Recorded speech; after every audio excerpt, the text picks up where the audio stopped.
Bismillahirrahmanirrahim. Assalamualaikum warahmatullahi wabarakatuh.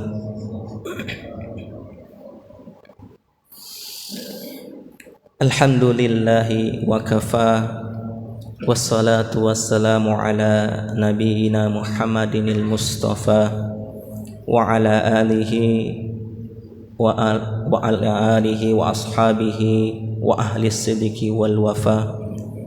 Amma ba'd. Hadirin jamaah salat subuh rahimani wa rahimakumullah.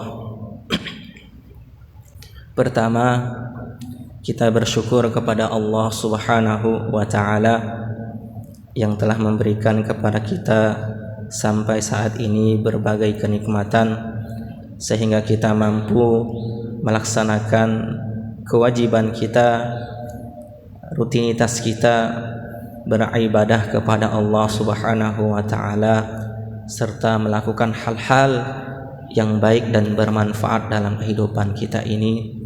Semoga kita mampu memaksimalkan kesempatan yang Allah berikan kepada kita untuk melakukan hal-hal yang bermanfaat, hal-hal yang bernilai kebaikan dan ibadah kepada Allah Subhanahu wa taala.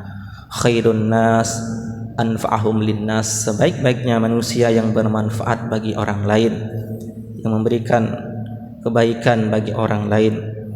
Dan di antara kebaikan yang senantiasa harus kita lakukan adalah tawasau bil haq, tawasau bis sabr, saling memberikan nasihat, pelajaran dalam kebenaran dan kesabaran ketika kita menjalankan ketaatan kepada Allah Subhanahu wa taala. Yang kedua, salawat dan salam semoga senantiasa tercurah kepada suri tauladan kita, Nabi Agung Nabi Muhammad sallallahu alaihi wasallam, kepada keluarga beliau, para sahabat dan pengikut beliau yang setia hingga akhir zaman. Semoga kita ini istiqomah serta diistiqomahkan oleh Allah Subhanahu wa taala dalam menjalankan ajaran dan sunnah beliau, sehingga kelak kita mendapatkan syafaat di yaumil qiyamah serta dimasukkan oleh Allah Subhanahu wa taala ke dalam surganya bersama dengan para nabi dan rasul, para sahabat, orang-orang soleh yang dijamin oleh Allah Subhanahu wa taala masuk ke dalam surganya.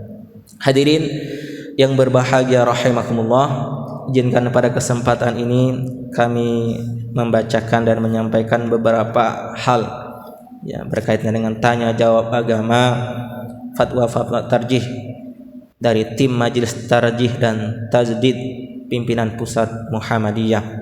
Pada kesempatan ini kami akan membacakan dan menyampaikan beberapa hal mengenai ibadah kurban yang insyaallah sebentar lagi kita akan memasuki ya, bulan Zulhijjah ya, tinggal beberapa hari ke depan.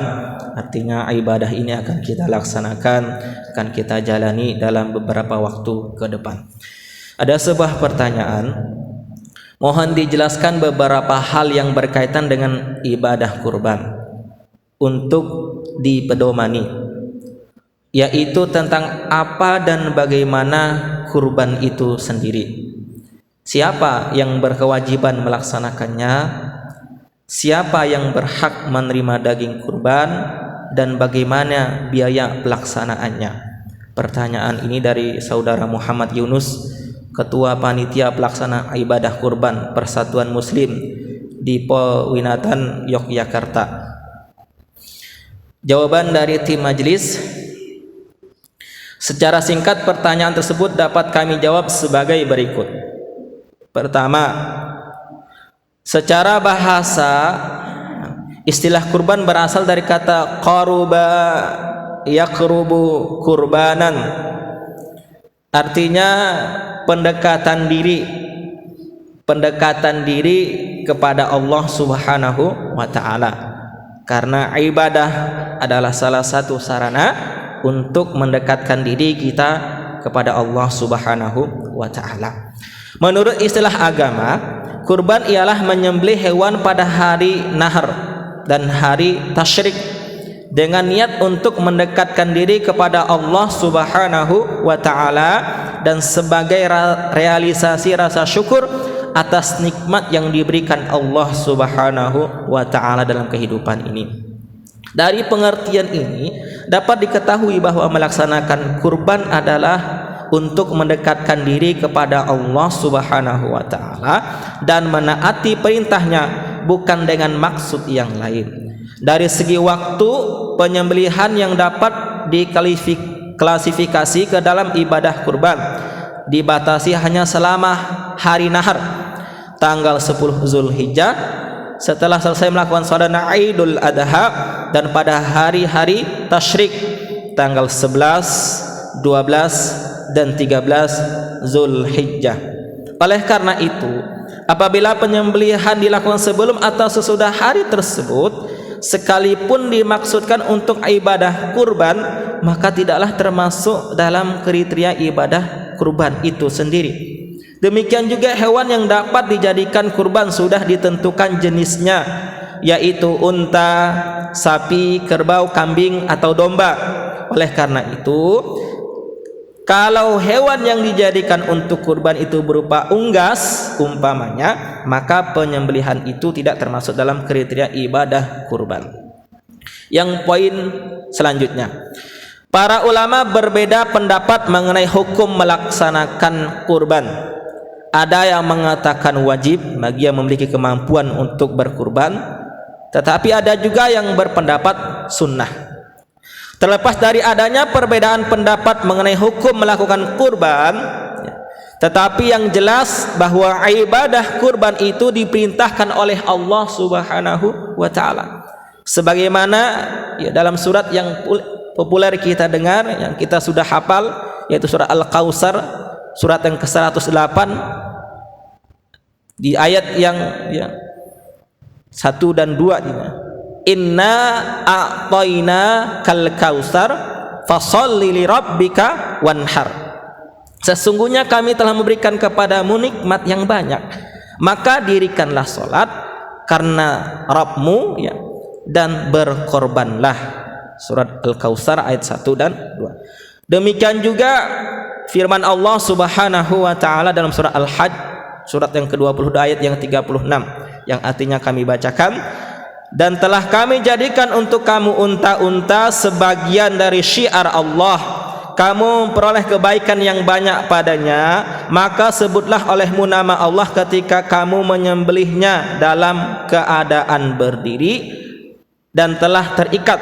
Kemudian apabila telah roboh atau mati, maka makanlah sebagiannya dan beri makanlah orang yang rela dengan apa yang ada padanya, yang tidak meminta-minta dan orang-orang yang minta-minta. Demikian kami telah menundukkan unta-unta itu kepadamu, mudah-mudahan kamu bersyukur. Dalam sebuah hadis dari Nabi SAW bersabda, man wajada sa'atan li an yudahhiya wa lam yudahhi fala yaqrabanna musallana. Barang siapa mendapatkan keluasan rezeki untuk berkurban tetapi tidak berkurban, maka janganlah mendekati tempat salat kami, yaitu masjid atau musalla. Hadis riwayat Ahmad dan Ibnu Majah dari Abu Hurairah radhiyallahu anhu.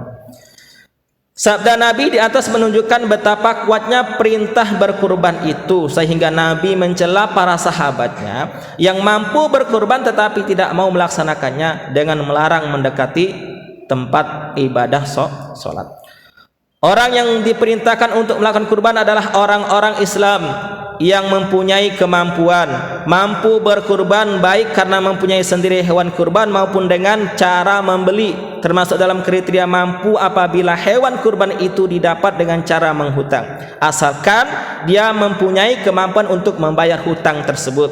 Maka kurban dengan cara menghutang adalah diperbolehkan dan sah. Adapun yang berhak menerima daging kurban ialah fakir miskin dan sahibul kurban itu sendiri, orang yang berkurban.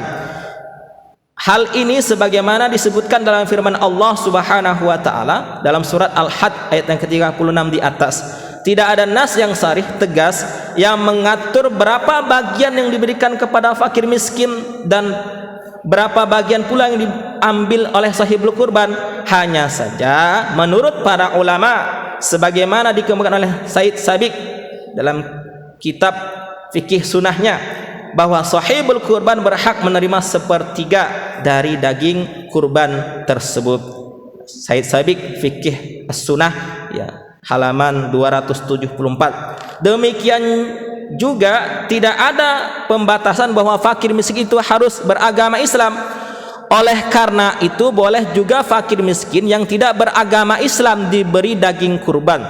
Perlu mendapat perhatian bahwa daging kurban tidak boleh dijual sekalipun hasilnya untuk kepentingan agama, sehingga apabila di tempat penyembelihan tidak ada fakir miskinnya, daging kurban tersebut harus diberikan kepada fakir miskin di tempat lain. Poin yang ketiga, yang terakhir, mengenai biaya penyembelihan hewan kurban, pada dasarnya merupakan beban dari sahibul kurban.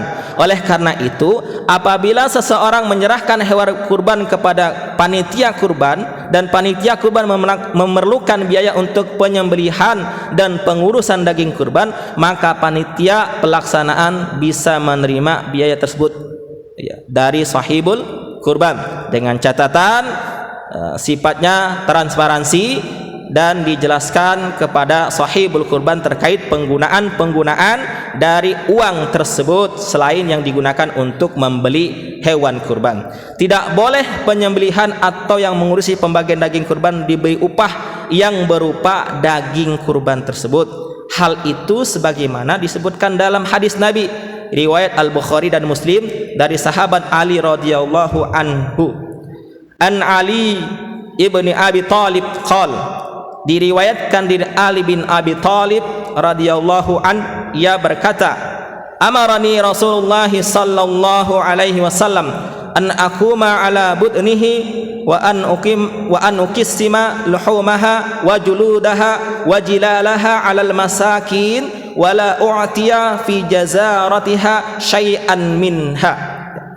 Rasulullah sallallahu alaihi wasallam menegaskan saya mengurus kurbannya dan membagi-bagikan daging, kulit dan bagian-bagian lainnya kepada fakir miskin, dan saya tidak boleh memberi apapun dari hewan kurban itu kepada penyembelihnya. Hadis riwayat Bukhari dan Muslim. Ini beberapa hal terkait dengan ibadah kurban yang mungkin akan kita laksanakan beberapa waktu ke depan.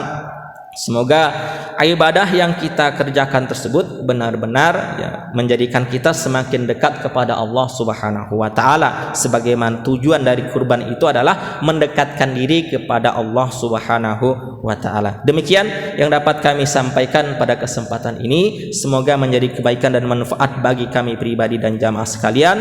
Kita sempurnakan dengan doa kafaratul majlis. Subhanakallahumma wa bihamdika asyhadu an la ilaha illa anta astaghfiruka wa atubu ilaik. Akhiru da'wana alhamdulillahi rabbil alamin. Aqulu qawli hadha wa astaghfirullah innahu huwal ghafurur rahim. Wallahu a'lam bissawab. Fastabiqul khairat. Assalamualaikum warahmatullahi wabarakatuh.